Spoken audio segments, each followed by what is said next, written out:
Assalomu alaykum va rahmatulloh. Va alaykum assalom va rahmatullohi va barakatuh. Domla, Qadr kechasining fazilati va sharafi nimada? U kecha qachon ro'y beradi? Bismillahirrohmanirrohim. Alhamdulillah va salatu vassalamu ala rasulillah. Ammo ba'd, assalomu alaykum va rahmatullohi va barakatuh. Qadr kechasining sharafi mana shu kechada Qur'oni Karim nozil bo'lganligida. Alloh subhanahu va taolo Qadr surasida marhamat qilib aytadiki, inna anzalnahu fi laylatil qadr. Albatta biz Qur'onni Qadr kechasida nozil qildik deydi. Tafsir ulamolari aytadilarki, Alloh subhanahu va taolo Qur'oni Karimni Lavhul Mahfuzdan dunyo osmoniga, Baytul Izzaga Qadr kechasida yaxlitligicha tushirgan.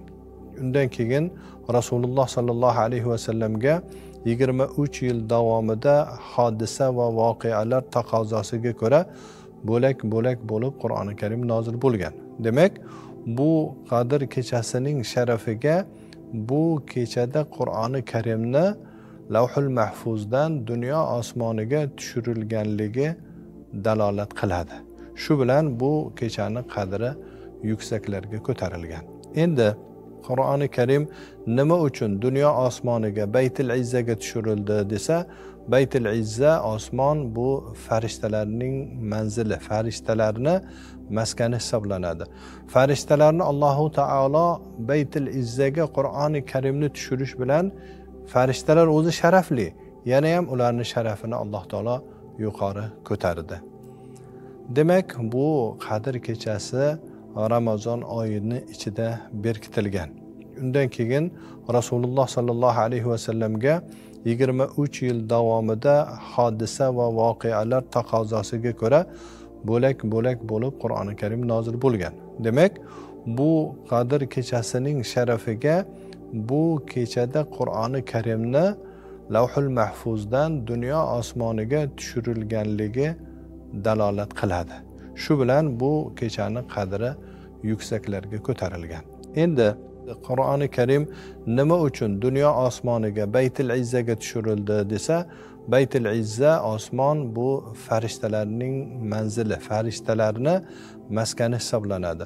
Farishtalarni Allohu taolo Baytul Izzaga Qur'oni Karimni tushirish bilan farishtalar o'zi sharafli, yana ham ularning sharafini Alloh taolo yuqori ko'tardi. Demak, bu Qadr kechasi Ramazon oyini ichida berkitilgan.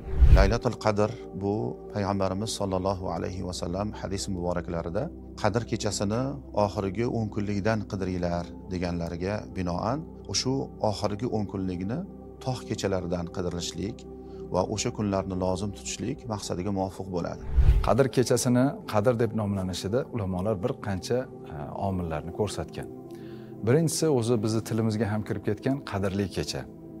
Biz xalq orasida ba'zi bir insonlarni sharafi baland, qadri baland, hurmati baland deymiz. Alloh taoloning ham ba'zi oylarini qadri sharafi baland bo'ladi, xuddi Ramazon oyidek yoki Qurbon hayiti oyidek. Va shu bilan ba'zi bir kunlar sharafli, qadrli bo'ladi, bu juma kunidek. Endi ba'zi kechalar borki, Alloh taolo o'zi Qur'on orqali qadrli qilib qo'ygan. Ana shu ma'noda bu kun Qadr kechasini qadri baland bo'lganligi uchun Alloh taolo Laylatul Qadr, ya'ni qadrli kecha deb nomlagan. Payg'ambarimiz janobi Rasululloh sallallohu alayhi va sallam bir kuni sahobalarning oldilariga chiqdilar. Ikki kishi talashib, tortishib turgan ekan, Rasululloh sallallohu alayhi va sallam aytdilarki, men sizlarga Laylatul Qadrni qay kunda bo'lishini aytish uchun, uni bildirish uchun chiqqan edim. Ikki kishini talashib tortishganligi sababidan bu meni yodimdan ko'tarildi. Balki bu sizlar uchun xayrdir deganlar. Alloh subhanahu va taolo Qur'oni Karimda Qadr surasida Estaizu billah inna anzalnahu fi laylatil qadr va ma adraka ma laylatul qadr laylatul qadri khayrun min alfi shahr. Mana shu yerda agar oyatdan kelib chiqib aytadigan bo'lsak, oyatda Qadr kechasini falon vaqtda ekanligi to'g'risida ishora yo'q. Lekin Qur'oni Karimni mana shu Qadr kechasida dunyo osmoniga nozil qilinganligi va bu ulug' kecha ekanligi bayoni bor. Yana ba'zi ulamolar o'sha oyatni A'udhu billahi minash shaytonir rojim. Laylatul qadri khayrun min alfi shahr oyatini 1000 oydan afzal ekanligini, demak uning ibodatida afzallikni aytadi. Alloh taolo o'ta adolatli zot. Biz tarixga nazar solar ekanmiz, bizdan oldingi insonlar toifasida umrlari uzoqroq bo'lgan. Masalan 100 yil, 200 yil odatiy bo'lgan. Lekin bizni davrimizga kelib, payg'ambar alayhissalomning ummatlarini davriga kelib, bu 60 bilan 70 oralig'ida bo'lib qoldi. Shu uchun hadis ham bor, mening ummatimning umri 60 bilan 70, o'zlari ham 63 yoshda vafot etganlar. Endi tasavvur qiling, bir yigit yoki bir qiz balog'atga yetgandan keyin qancha yashaydi-yu, qancha ibodat qila oladi. Shu uchun Alloh taolo payg'ambar alayhissalomni xursand qilib shunday bir kechani berdiki, bir yilda arzimas soatlarni bedor o'tkazishlik bilan 1000 oydan afzal bo'lgan ibodatni ola oladi. Bu kecha shunday bir ulug' kechaki, bu kechada qilinadigan bir kechalik toat ibodat 1000 oydan yaxshidir. Bu haqida Alloh subhanahu va taolo Qur'oni Karimda marhamat qilib aytadiki, Laylatul qadri khayrun min alfi shahr. Qadr kechasi 1000 oydan yaxshidir dedi. 1000 oyga teng demadi, 1000 oydan yaxshidir dedi. 1000 oy bu 84 yilga to'g'ri keladi. Bundoq olib qaraganda bir insonning umri desak mubolag'a bo'lmaydi.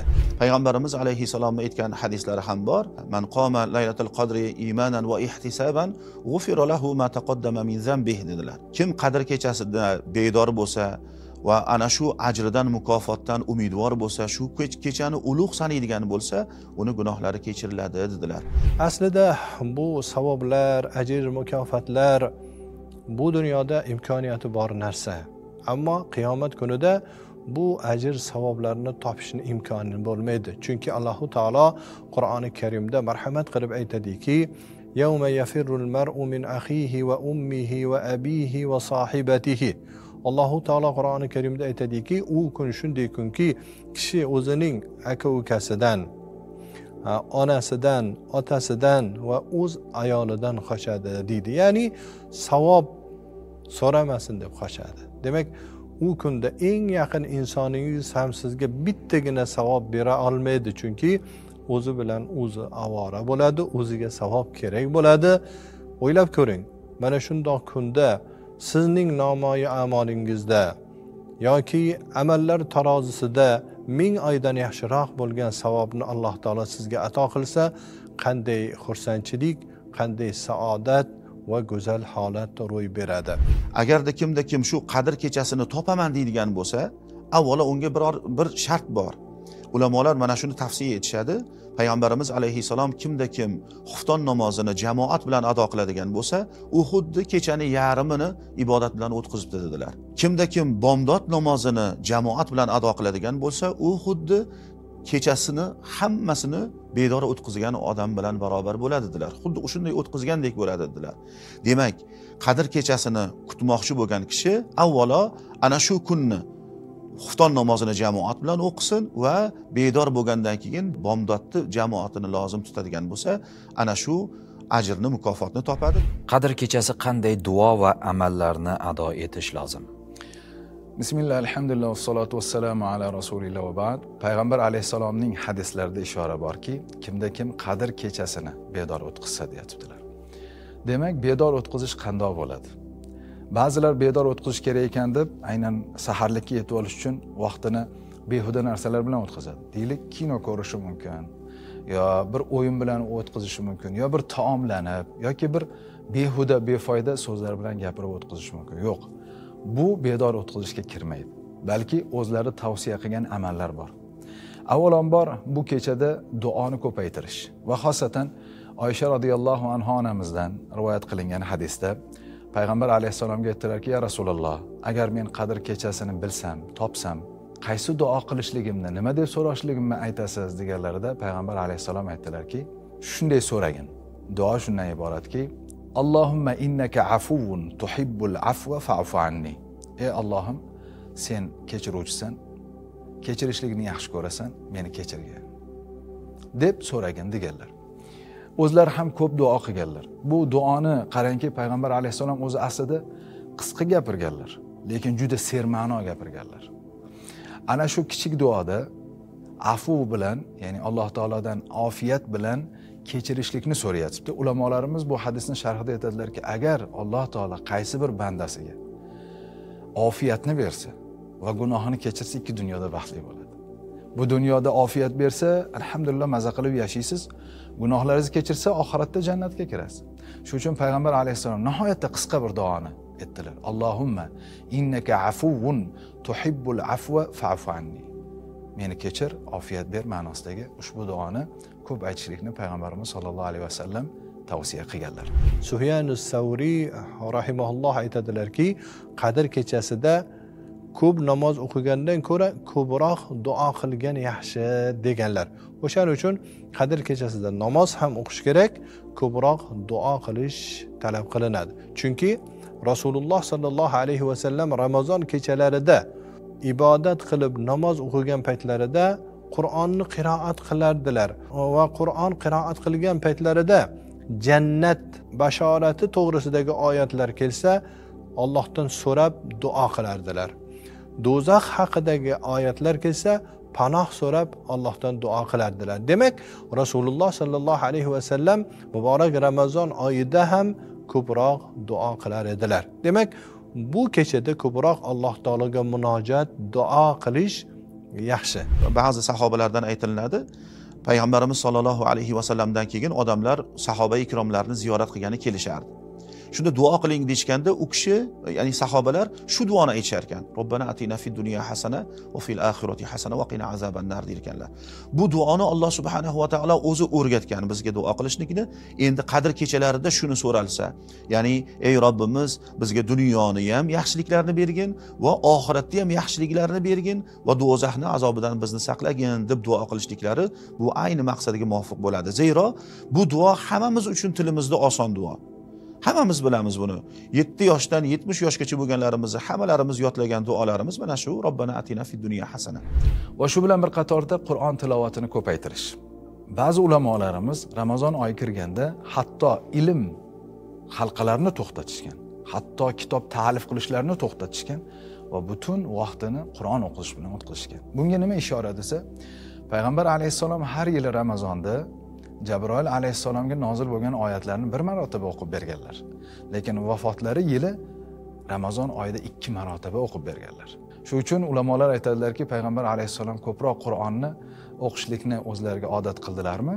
Demak, biz ham odat qilishligimiz kerak ma'nosida Ramazonda ko'paytirganlar. Endi kelib turib, bo'p turib, Qadr kechasida ko'paytirishlik tavsiya qilingan. Hatto ba'zilar Qadr kechalarida Qur'onni xatm qilishadi. Bu eng fazilatli amal. Lekin hech bir odamlar o'ylab qolmasinki, bu kechada, Qadr kechasida xatm qilish shart ekan demasin. Agar imkoniyati yetsa, qurbi yetsa, kuchi yetsa xatm qilsin.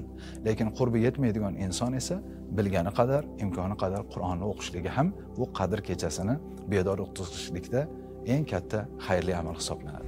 Shu bilan birgalikda bu kechani bir tartibga solish kerak. Demak, Qadr kechasida mana yurtimizda xatmi Qur'onlar bo'lib turibdi. Shu Qadr kechasida yurtimizdagi barcha masjidlarda xatmi Qur'onlar o'zini nihoyasiga yetadi. Ana shu joyda o'zi duolar, iltijolar, xatmi Qur'onlar oxiriga yetkaziladi. Ixlos bilan tirishib, go'zal duolarni qilib, o'sha duolarga ishtirok etishimiz kerak. Birinchisi shu. Endi tunning bir qismi shu bilan o'tadi. Xonadonimizga borib, uy ahllari bilan birgalikda ularni ham mana shu kechani bidor ibodat bilan o'tkazishlikka undaylik va ko'proq istig'for aytaylik Allohu taologa. Qur'oni Karim tilovatini qilaylik, chunki bu oy Qur'on oyi. Undan keyin tahajjud namozlarini o'qiylik, undan keyin Allohu taologa iltijo qilaylik. Demak, bu kechada ham, bundan boshqa kechalarda ham tunning oxirgi qismi duolar ijobat bo'ladigan payt, daqiqalar hisoblanadi. Payg'ambarimiz janob Rasululloh sallallohu alayhi vasallam aytadilarki, tunning oxirgi qismida Allohu taolo dunyo osmoniga tushib, qani istig'for aytguvchilar bormi? Men ularning gunohlarini mag'firat qilsam. Qani mendan so'raguvchilar bormi? Men ularni so'raganlarini ato qilsam deydi. Va shu bilan bir qatorda e'tikof degan masala bor bizda. Payg'ambar alayhissalom ayniqsa Ramazonning oxirgi 10 kunlarida shu belbog'larni qattiq bog'lardilar deb keladi hadisda, ya'ni ibodatga nisbatan. Hatto ahllarni bedor turg'izardilar, g'aflatda qolmaslik ma'nosida va o'zlari e'tikof o'tirardilar. Endi biz mo'min musulmonlarga tavsiyamiz shuki, har kuni masalan tarovih namoziga boryapmiz. Tarovih namoziga borayotgan inson e'tikofni niyat qilsin. Chunki 1 soat o'tirsa ham e'tikof. 1 kun o'tirish ham mumkin, 10 kun o'tirish ham mumkin. Lekin deylik ishi bor, insonlarni o'tira olmaydi, boshqa sabablar bormi? Tarovihga borayotgan inson e'tikofni niyat qilib kirsin masjidga. Chunki e'tikofdan maqsad nima o'zi desa, masjidda o'tirish emas. E'tikofda o'tirgan inson namoz o'qiydi. E'tikofda o'tirgan inson Qur'on o'qiydi. E'tikofda o'tirgan inson ilm o'rganadi. E'tikofda o'tirgan odam zikr qiladimi? Aynan tarovihda mana shuni hammasi bor. Kiramiz, namoz o'qiymiz, qiyomul layl bo'lgan tarovihni o'qiymiz. Tarovih ham oddiy tarovih emas, xatmi Qur'on bo'ladi. Va domla o'sha tarovihning o'rtasida 5-10 daqiqa amr ma'ruf qilib beradi. Demak, ilm hosil qilyapmiz. Har 4 rakatning o'rtasida tasbih aytyapmiz. Subhanazil mulki val malakut. Allohga tasbih aytyapmiz. Va albatta u yerda duolar qilinadi. Demak, Qadr kechasini beodor o'tkazadigan inson albatta tarovihda qatnashib, mana shu tarovihda e'tikofni niyat qilsa, Payg'ambar alayhissalomning katta bir sunnatlarini hayotda amalga oshirgan va savobga erishishlikka sabab bo'ladi. Qadr kechasining fazilatlaridan to'liq bahramand bo'lish uchun qalbni unga qanday tayyorlash lozim? Bu ham albatta juda ham zarur. Biror bir odamga adovatdasiz. Biror bir odam bilan hayolan urushyapsiz. Biror bir odamga nafratingiz bor yoki hasadingiz bor. Bular bilan billa hech imkoniyat yo'q qadr kechasidan umidvor bo'lishlikni. Xuddi masalan, ham achchig'i yeb, ham shirinlikni bir vaqtda yeyishlikni imkoniyati yo'q. Qabul qilinmas narsa hisoblanadi. Xuddi shundoq. Qadr kechasini o'ziga lozim topgan kishi qadr kechasida ajrlarim, mukofotlarim bisyor bo'lib qoladi, savobim ko'p bo'ladi degan odamni bir odamga nafrati, bir odamga hasadi, bir odamga yomonligi, bir odamga dushmanligi bilan turishligi bu mutlaqo to'g'ri kelmaydi. Shuning uchun qalbni poklashimiz kerak. Qalbni nima bilan poklaymiz? Qalbni zikrlar bilan poklanadi. Mo'min banda o'zining qalbini bu kechaga tayyorlash kerak. U uchun kitoblarda Qadr kechasi haqidagi ma'lumotlarni, misol uchun xususan Qadr surasini ma'no va tafsirlarini o'qib, mana shu kecha haqiqatan mana buyuk kecha ekanligi, 1000 oydan ko'ra yaxshiroq savob beriladigan kecha ekanligini inson qalbida aniq ishonch bilan hozirlab olish kerak. Qalbida o'sha narsani hozirlasa, shunga inonsa, shunga ishonsa, o'shanga ixlos qilsa, mana shuni o'zi Qadr kechasi uchun eng katta tayyorgarlik bo'ladi. Allohga duo qilganingizda qanday hislar sizga ilhom beradi? Mashalloh. Bu borada duo, bu o'zi duo ibodat. Bu shunchaki bir talab emas. Ya'ni Allohdan talab qilinadigan narsa emas. Bu duo, bu ad-duo mukhul ibodat deyiladi. Duo ibodatda ayni iligi, eng yaxshi joyi, hamma maza qiladigan joyi. Chunki banda Allohga qo'lini ko'targan paytda Robbisidan so'rayotganligi uchun baribir qalbi titrab ketadi. U duolar borasida o'zi bir qancha ko'rsatmalar bor. Bizda duoni tezroq ijobat bo'lishligini xohlaymiz. Shu duo qilsak-ku, shu murodimizga yetsak deymiz. Lekin duo qilayotganda ham biroz shoshmaslik kerak bo'ladi. Duolar borasida 3 xil holat aytilinadi. Duolar bor, u tezda qabul, duolar bor, kelajakda qabul bo'ladi va duolar bor, bu qiyomat kuni Alloh subhanahu va taolo ana shu bandani rozi qiladi. Banda xolis bo'lgan holatda ya Rob, qo'limni quruq qaytarmagin deb qo'lini ko'tardimi, qalban duo qilyaptimi, ana shu qilayotgan duosi besamara, hech qanaqasiga besamara ketmaydi. Inson Allohu taologa duo qilgan paytda ey Allohim, menga uni ber, buni ber deb talab qilish deb tushunmasligimiz kerak. Biz duoni Alloh subhanahu va taologa o'zimizni ojiz qul ekanligimizni izhor qilish deb tushunishimiz kerak. Mana shu kayfiyatda, mana shu ruhiyatda duo qilsak, duoyimizning ijobat bo'lishi kafolatlanadi inshaalloh taolo. Chunki biz ojiz bandalar Allohu taolodan yalinib, yolvorib so'rayapmiz. Demak, duo qilganda banda ruhiyati, qalbi, butun jismi, butun vujudi bilan Alloh taologa o'zini ojizligini, qulligini izhor qilib yalinishi kerak. Siz duoni qilaverasiz, faqat Robbingiz tomonga qarab qo'lingizni ko'tarasiz va uni qabul bo'lishligi albatta va albatta. Zero oyat karimada astaizu billah idza sa'alaka ibadi anni fa inni qaribun ujibu da'vatad da'i idza da'an deydi. Ey Muhammad alayhissalom, agar bandalarim sizdan men haqimda so'rashadigan bo'lsa ayting, men ularga yaqinman. Ya'ni banda Allohga duo qilgan paytda u yaqin bo'ladi. Ya'ni Alloh bilan o'zini o'rtasida hech narsa qolmaydi. Agar sizga o'tgan yildagi barcha xatolaringiz va gunohlaringiz kechirilishi uchun bir kunlik imkoniyat berilsa, siz bu kunni qanday o'tkazgan bo'lar edingiz? Albatta, kimgadir mana shunday imkoniyat berilsa, gunohlar mag'firat qilinadigan imkoniyat berilsa, Rasululloh sallallohu alayhi va sallam amal qilganlaridan ko'ra yaxshiroq amal bo'lmaydi. Chunki Rasululloh sallallohu alayhi va sallam tunda nima amal qilgan bo'lsalar, Ramazon oyida qanaqa amal qilgan bo'lsalar, xuddi shu amallarni qilishlikda bandani Rasululloh sallallohu alayhi va sallamga ergashishlari bor. Chunki Rasululloh sallallohu alayhi va sallam amallarni eng sara va eng yaxshisini qilganlar. Demak, bu borada Rasululloh sallallohu alayhi va sallamga albatta ergashiladi, dinda buyurilgan amallar qilinadi. Bu ancha qo'rqinchli, ancha so'z sababi o'zi aslida har qanaqa vaziyatda bugungi oxirgi kunimiz deb hisoblay olishimiz kerak. Ya'ni Abu Bakr Siddiq roziyallohu anhu aytganlaridek, men sajda qilishlikka ulguramanmi, namozni boshlab bo'lib namozni tugatishga ulgurarmikinman deganlarida payg'ambarimiz alayhissalom ey Abu Bakr, shu darajada uzoq o'ylaysizmi? Men o'ng tomonimga salom berib, keyin chap tomonimga salom berishga ulguramanmi deganliklarini hadisda bor. Demakki, banda umrimni oxirgi kuni bilan yashayapman deydigan bo'lsa, qo'rquv bo'ladigan bo'lsa, bu nafaqat o'zi uchun, jamiyat uchun ham yaxshi-da. Poraxo'rlikka yo'l qo'ymaydi, o'g'irlikka yo'l qo'ymaydi, ota-onasiga oq bo'lishlikka imkon bo'lmaydi. Bolalarini oldidagi mas'uliyatni his etadi, vatanini oldidagi mas'uliyatni his qiladi. Demakki, bugun oxirgi kunim bo'lishligi mumkin degan odam ko'proq odamlarni rozi qilishlikka, Robbisini rozi qilishlikka bel bog'laydi. Agar gunohlar kechirilishi imkoniyati bandaga berilar ekan, eng avvalo qilgan hamma gunohlariga tavba qilib, Alloh subhanahu va taologa go'yoki endi gunohlarga qaytmaslikka ahd paymon qiladi. Birinchisi. Keyin Allohga istig'for aytadi.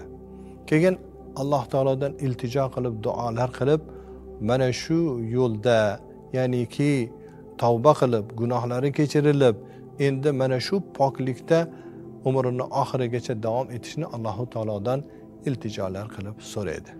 Agar bordi-yu, mana o'zimdan shunaqa holat bo'ladigan bo'lsa, ba'zan misol uchun xafalashgan odamlarim bordir. Ehtimol u vaqtda ayibmanda bo'lmagan vaziyatlar bo'lishligi mumkin. Balkim ularning oldiga borib bir uzr so'rab, o'sha vaqtda uzr so'rayman. O'zim kelib qolay.